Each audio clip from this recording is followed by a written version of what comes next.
Will Rogers was a multifaceted entertainer and an enduring American icon, celebrated for his charm, humor, and remarkable skill with a lasso, famously able to handle three at once. He brought a cheerful, optimistic energy to his work on screen and stage, becoming a symbol of the everyday American spirit. However, his illustrious career and larger-than-life persona couldn't shield him from the tragedy that ultimately claimed his life. What began as a routine journey turned into a devastating event that shocked the nation, leaving fans grappling with the loss of their beloved cowboy philosopher. The harrowing details of his untimely death would forever alter his legacy and leave a void in American entertainment. Stay tuned as we uncover the story of Will Rogers' extraordinary life and the fateful day that ended it. Will Rogers began his career as a cowboy, performing rope tricks in vaudeville shows. However, his rise to fame truly began when he started speaking during his acts. Audiences were captivated by his homespun wisdom and sharp wit, which turned him into a sensation. Soon, his appeal expanded far beyond vaudeville stages. Rogers became a prolific writer, penning popular columns for the New York Times, where his humorous takes on current events resonated deeply with readers. His career also took him to Broadway, where his performances charmed theater audiences. Not stopping there, Rogers transitioned into Hollywood, starring in films and solidifying his reputation as a national treasure. Despite his lighthearted persona, Rogers' commentary carried depth and insight, making him one of the most beloved and trusted figures of his time. His untimely death in a plane crash in 1935 shocked the nation, leaving a void that was felt deeply by the public. Rogers' unique blend of humor, wisdom, and relatability ensured his legacy as one of America's most cherished icons. Will Rogers was born on November 4, 1879 in Oklahoma to Clement V. Rogers and Mary America Shire, both of whom had Cherokee ancestry. Clement, a respected attorney and judge for the Cherokee Nation, had lofty ambitions for his son. However, Rogers shared a stronger bond with his easygoing mother, which created a growing tension between father and son. Their relationship, already strained, eventually unraveled further when a series of devastating tragedies tore the family apart. For a brief time, Rogers grew up in a bustling household. Tragically, out of his 7 older siblings, only 3 survived to adulthood. The heartbreak didn't end there. When Rogers was just 10 years old, his mother succumbed to amoebic dysentery, leaving the family devastated. Her loss hit especially hard for Rogers, as she had been his strongest ally, often shielding him when his father's expectations became overwhelming. With her gone, Rogers was left to face his father's stern nature on his own. Rogers' father, Clement, dreamed of his son entering the business world and achieving success there. However, that vision couldn't have been further from what Will wanted for himself. Rogers had no interest in academics, and his lack of enthusiasm became apparent when he decided to quit school while still in the 10th grade. This decision deeply disappointed his father, who had high hopes for him. But Rogers was unwavering. He had a completely different dream. Fascinated by the cowboy lifestyle, he was passionate about everything that came with it, from riding horses to the rugged life on a ranch. For Rogers, this wasn't just a passing interest, it was his calling. He resolved to make a career out of it, even if it meant defying his father's expectations. When Rogers was 20 years old, he decided to take a shot at working as a performer in rodeos. For 2 long years, he struggled to make ends meet, facing one challenge after another. Eventually, he and a friend concocted an audacious, almost laughably ambitious plan. They would travel to the far reaches of the world, Argentina, and reinvent themselves as gauchos, the legendary South American cowboys. It was a bold, unconventional scheme, but Rogers' adventurous spirit made him eager to give it a try. However, as it turned out, their dream of making a fortune as gauchos didn't go remotely as they had imagined. The Argentina plan turned out to be an utter failure. In just 5 months, Will Rogers and his friend had blown through all their money, leaving them with absolutely nothing to show for their efforts. With no other options, the two parted ways, each going their separate path. However, Rogers hadn't quite given up on his adventurous spirit or his tendency to take risks. Instead of returning home, he set his sights on a new destination and boarded a ship bound for South Africa. Surprisingly, this bold move would prove to be a turning point in his life, setting him on a path to success he could never have imagined. Rogers capitalized on his rodeo skills and transformed them into a profitable venture. In South Africa, he became part of Texas Jack's Wild West show, where he adopted the stage name The Cherokee Kid and refined his craft as a performer. His journey then took him to Australia, where he joined yet another circus, further developing his talents and showmanship. By 1904, Rogers felt it was time to return to America, fully aware that his father would disapprove of his unconventional career choice. Nevertheless, Rogers was resolute in his determination to become an American rodeo star, even if it meant putting his life on the line to achieve his dream. After years of refining his craft across the globe, Will Rogers had perfected his act and was ready for the spotlight. All he needed was the right moment to make a lasting impression, and that moment came during a performance at Madison Square Garden. Mid-show, chaos erupted as a steer broke loose from the arena and charged toward the audience. Rogers faced a split-second decision: run for his life or step up as the hero. Without hesitation, he grabbed his rope, skillfully lassoed the runaway steer, and brought it under control. The crowd erupted in applause, thrilled by his quick thinking and mastery. The incident not only saved the day, but also launched Rogers into fame, with his heroic feat landing him on the front page of the newspaper.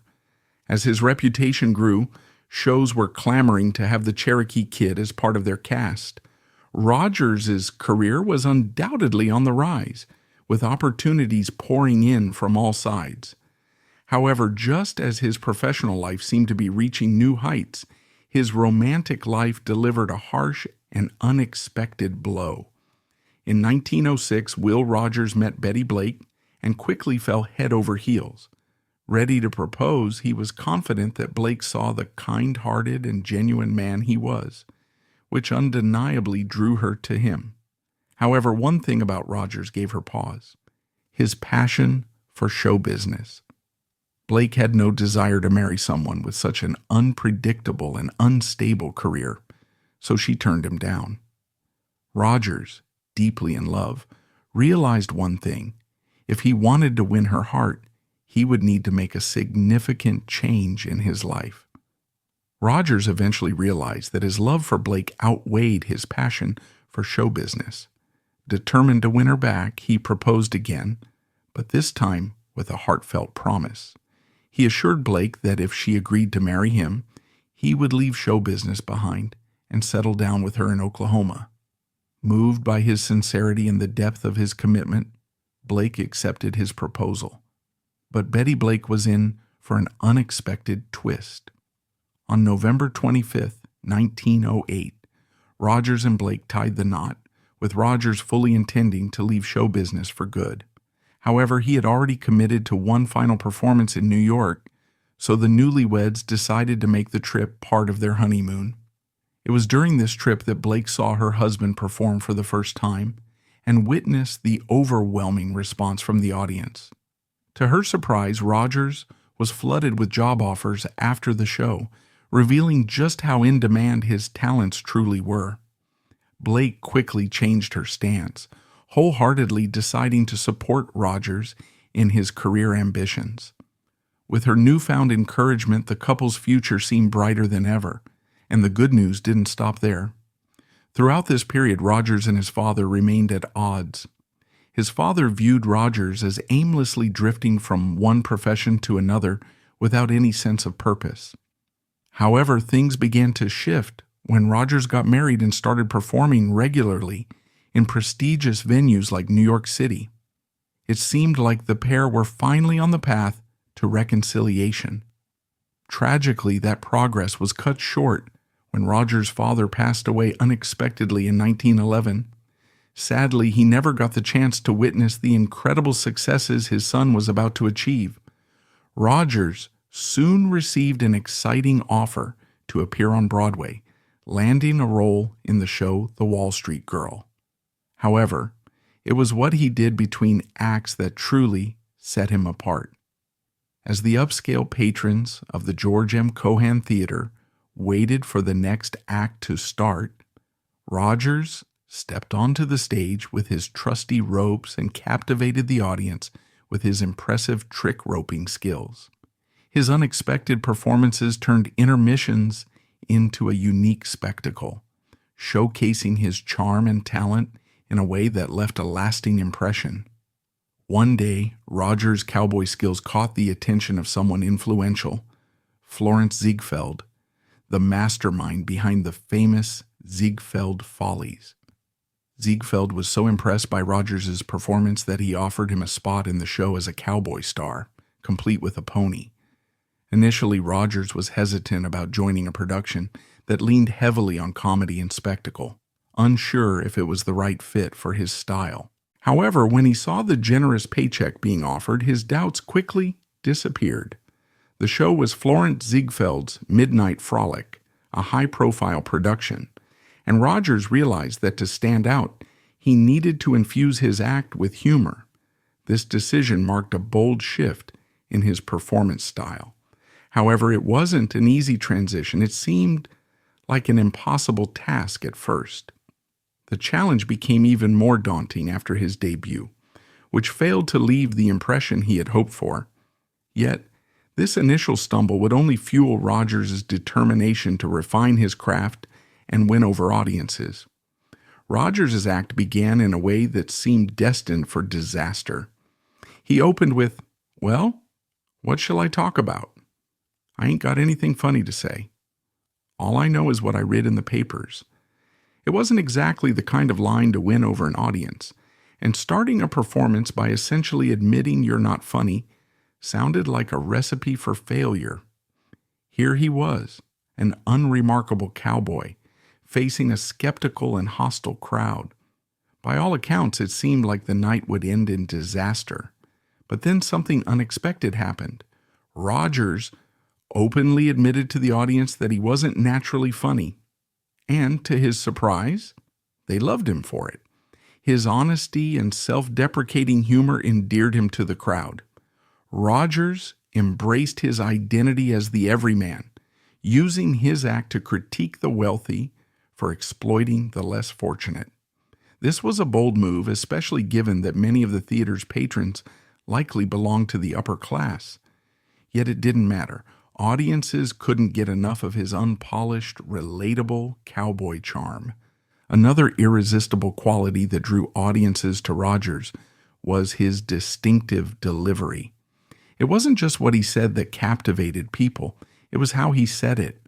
Rogers' slow, easygoing Western drawl had a calming effect on his urban East Coast audiences, providing a refreshing contrast to the fast-paced city life. His natural charm was impossible to ignore, and it wasn't long before he transitioned from performing in the midnight show to taking center stage in the prestigious Ziegfeld Follies. Rogers' next big moment came when he performed for the most powerful figure in America.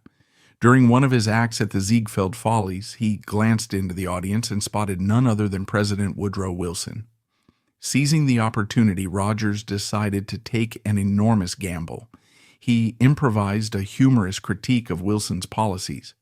Fortunately, the president appreciated the humor, and so did the New York Times.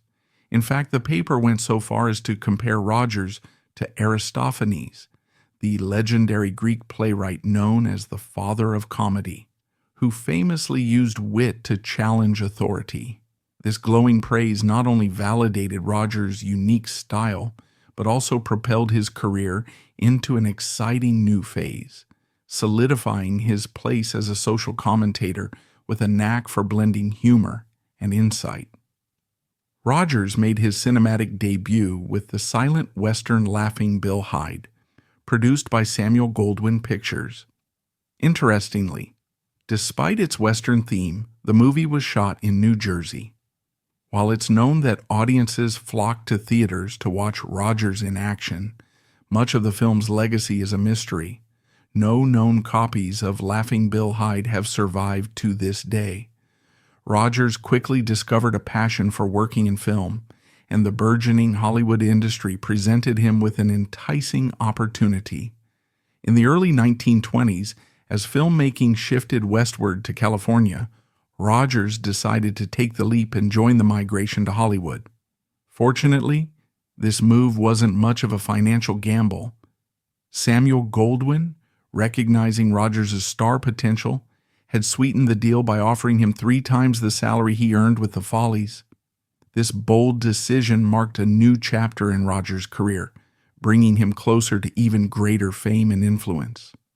Rogers used his earnings to purchase a ranch and establish his own production company, fulfilling a long-time dream. However, he soon faced an unexpected challenge. During his time with the Follies, Rogers had built a reputation as a witty storyteller, known for his sharp humor and clever commentary. Silent films, however, lacked the medium for him to showcase his verbal charm. To compensate, Rogers attempted to craft the dialogue cards used in his films, but they simply couldn't capture his unique voice.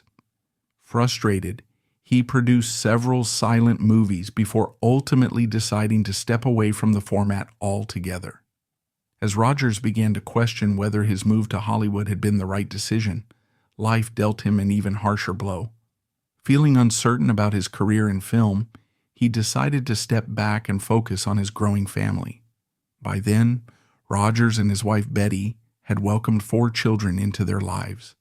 However, tragedy struck when their young son Fred contracted diphtheria, a deadly disease at the time. Despite their efforts, Fred passed away at just 2 years old, leaving the family heartbroken. The devastating loss cast a shadow over their lives, testing their resilience during an already uncertain period. Rogers, searching for a new outlet to channel his energy, discovered an unexpected talent he could share with the nation.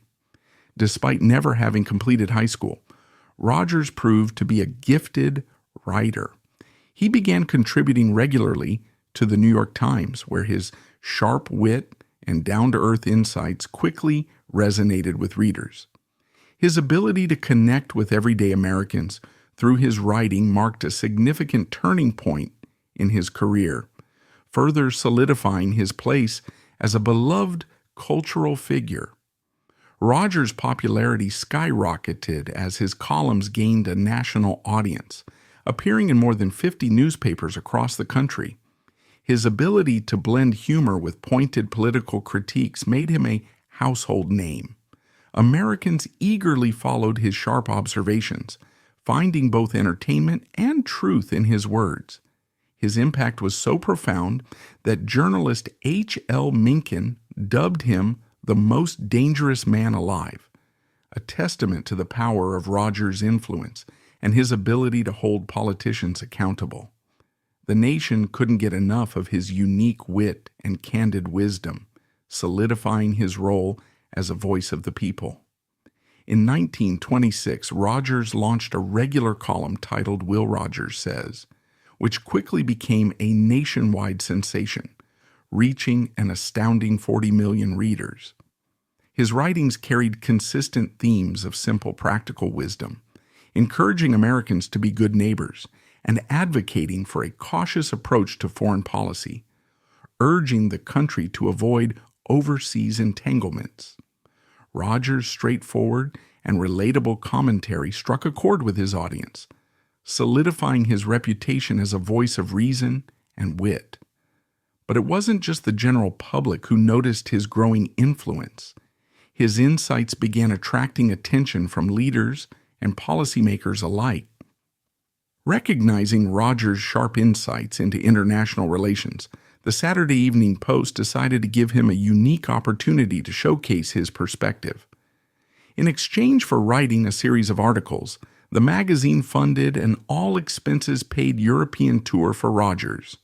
During this journey, he traveled from one capital city to another, engaging with everyday citizens, while also meeting some of the most powerful and influential figures of the time.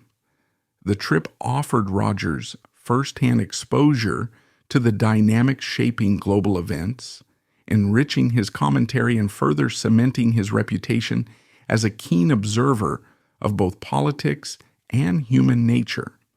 When Rogers' European tour concluded, he took time to reflect on his observations and arrived at a troubling realization, one that history would later validate. Rogers foresaw an impending conflict brewing across the continent, a prediction that eerily foreshadowed the outbreak of World War II. Though he couldn't have known the full scale of the devastation to come, his intuition was strikingly accurate. His advice to America was direct: avoid entangling itself in European affairs to preserve its own well-being. Unfortunately, as history would reveal, the nation ultimately did not follow his sage warning. Despite his often grim outlook on global affairs, Rogers was deeply loved and trusted by the American public. His insights and humor resonated so strongly that teachers across the country would take students out of class just to watch his movies. Rogers had become more than a comedian or actor. He was a national treasure, symbolizing the values and spirit that many associated with the American identity. However, his widespread adoration wasn't universal. There were some who saw his straightforward, folksy persona and biting social critiques as a challenge to their own ideals or authority, making Rogers a polarizing figure in certain circles. British film critic David Thompson criticized Rogers, calling his opinions rigid and accusing him of reinforcing Americans' existing prejudices. Despite such critiques, Rogers enjoyed overwhelming support from the public. His nonpartisan approach only heightened his widespread appeal. For instance, in 1932, he endorsed Democrat Franklin D. Roosevelt, while in 1924, he had supported Republican Calvin Coolidge. Rogers' flexibility extended beyond endorsements. He even served as the keynote speaker at conventions for both major political parties on separate occasions, solidifying his reputation as a voice for all Americans. Rogers' commitment to nonpartisanship even led to a lighthearted bid for the presidency. With Life magazine backing the satirical campaign, he became the face of the anti-bunk party and was dubbed the bunkless candidate. While the campaign was largely a joke, Rogers used it as an opportunity to deliver a serious message. He advocated for leaders who valued dignity over spectacle and integrity over theatrics, offering a blueprint for honest governance. His mock campaign may have been comedic, but its underlying wisdom still holds relevance in today's political landscape. As Rogers' influence continued to expand, a groundbreaking technological advancement was poised to elevate his career further: the introduction of talkies. These sound films finally gave Rogers the platform to showcase his sharp humor and folksy wit directly on screen, aligning perfectly with his natural charisma. He dove into this new medium with enthusiasm, using it to connect with audiences in a way that silent films never could. Staying true to himself, Rogers rejected makeup and avoided adopting any artificial mannerisms, ensuring his performances were a genuine reflection of his authentic self, exactly as his fans knew and loved him. Directors knew what they were getting when they worked with Rogers, but for writers he was often a source of frustration. Known for his quick wit and improvisational skills, Rogers frequently ad-libbed lines and infused scripts with his political commentary. While this boldness added charm to his performances, it occasionally caused awkward moments, none more famous than his blunder at the 1934 Oscars. While presenting the Best Director award, Rogers casually called out, "Come and get it, Frank." Frank Capra, believing he had won, excitedly began making his way down the aisle, only to realize Rogers had actually meant Frank Lloyd.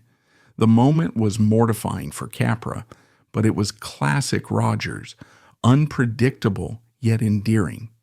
Despite such slip-ups, both Hollywood and the American public remained captivated by his humor and authenticity.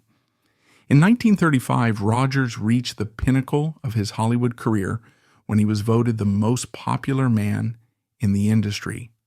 His magnetic charisma and down-to-earth humor endeared him to audiences and peers alike.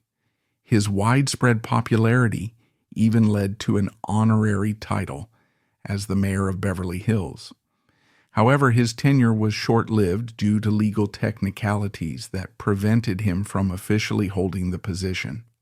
Rogers, ever the humorist, took the situation in stride, joking, "I'm not the first mayor that's been kicked out," turning the disappointment into yet another example of his self-deprecating charm.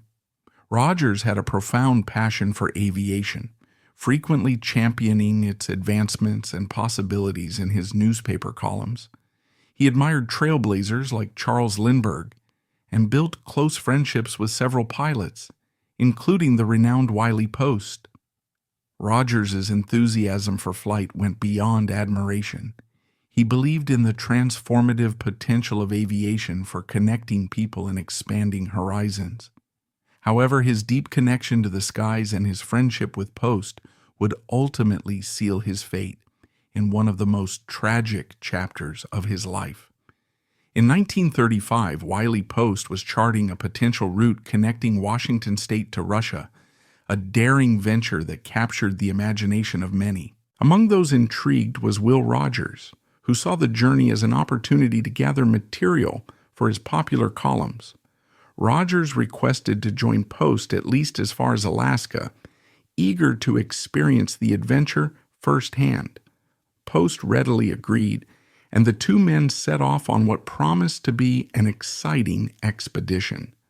Tragically, neither could foresee that this journey would end in disaster, sealing their fates and leaving an indelible mark on history. On August 15, 1935, Wiley Post and Will Rogers set out for Point Barrow, the northernmost point in the United States, on a journey that would end in tragedy. Poor weather conditions forced them to make an unscheduled landing in a lagoon to get their bearings. Although they managed to land safely and received directions for the next leg of their flight, disaster struck shortly thereafter. During takeoff, the plane's engine malfunctioned, causing it to plummet into the lagoon. The crash was devastating. Both Post and Rogers lost their lives on impact, leaving the nation to mourn the loss of two remarkable figures. The news of Will Rogers' death sent shockwaves across the nation. Fans and admirers were devastated by the loss of a man who had come to embody American optimism, wit, and decency. His unique ability to connect with people from all walks of life made his passing feel deeply personal to many. The circumstances surrounding the crash remain a subject of speculation. Theories range from mechanical malfunctions to the potential risks associated with Wiley Post's ambitious modifications to the aircraft. Regardless of the exact cause, the tragic accident marked the end of an era and left a void in the hearts of millions. Even after his passing, Will Rogers' influence remained deeply felt. Two of his films, Steamboat Round the Bend and In Old Kentucky, were released posthumously, allowing audiences to enjoy his humor and charm one last time. Recognizing the sensitivity of his death, producers made adjustments to Steamboat Round the Bend, altering the ending so that Rogers' on-screen goodbye wouldn't be seen as an eerie reflection of his real-life departure. These posthumous releases served as a poignant reminder of Rogers' enduring legacy in American entertainment and culture. Will Rogers was first laid to rest in Los Angeles, but his wife Betty believed he deserved a more meaningful final resting place. Determined to honor his legacy, she oversaw the creation of a memorial in Claremore, Oklahoma, near Rogers' birthplace. By 1944, his remains were transferred to the site, which quickly became a place of pilgrimage for fans who admired his humor, wisdom, and deep connection to the American spirit. Poignantly, Betty passed away not long after the memorial was completed, almost as if her life's mission had been fulfilled in ensuring her husband was properly commemorated. Will Rogers' legacy continues to shine brightly, celebrated across generations. His iconic image has been immortalized on U.S. postage stamps and commemorated in a 2019 Google Doodle, marking what would have been his 140th birthday.